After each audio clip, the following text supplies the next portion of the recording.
What up, y'all? This your boy Sherry Speaks. Before I get anything started, make sure you guys subscribe to the channel, subscribe to Millaboy Gaming for gaming and live streaming and so forth.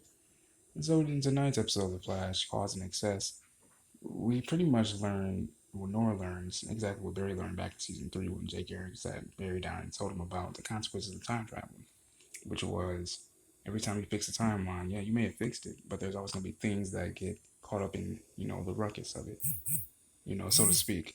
And so with that being said, we constantly saw the members of Team Flash being killed by cicadas dagger time and time again. First it was Iris, then it was Ralph, then it was Cisco, and then it was Caitlin, and then it was even Cecile, even if they just sat there and waited. And the funny thing about this episode was that when Barry, when Nora looked at the clock, it was 8:07 p.m. It was the same time that it is if we're here for where I live. I always thought that was pretty strange and very funny. So I thought that was pretty cool. Another thing I liked what they did this episode is when they finally figured out how to stop all the members of Team Flash from dying is when pretty much when Cisco when Nora sitting in the pipeline being down and distressed, and Cisco's talking with her, and they made a few 80s references. One in particular, Electric Boogaloo, Breaking Electric Boogaloo.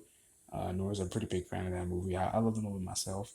Then also Cisco shares a bit of gems with her, saying, "Look, I just want you to know, I vibed, being killed by having a vibrating hand through my chest by Eobard Thawne."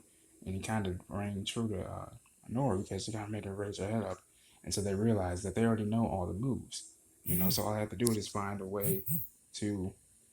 way so then that way, when those same sequences happen, they can counteract them and make sure Sid gets stabbed with his own dagger. As if that's never happened before, but it worked in this instance because Nora was able to actually. There were two breaches open. One, Nora jumped through one of the breaches closest to the other one, and she was able to actually push Cicada forward enough where then the dagger can actually hit and impale Cicada. So now, where pretty much Cicada would be impaled by his own dagger, pretty much getting in the very um, direction of where the dagger was going to go into.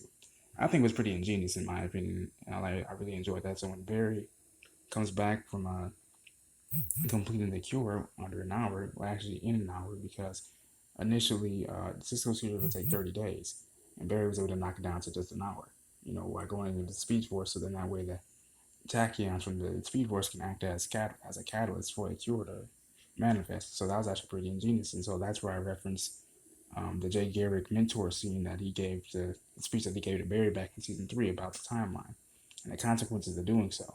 Because Nora went back in time 52 times, and I thought that was a bit of a reference to the comic book series, The New 52. So I really look forward to seeing what happens in the next episode. Fangs versus Fangs, Gorilla Grodd versus King Shark. This has been your boy Chair Speaks. Peace and love.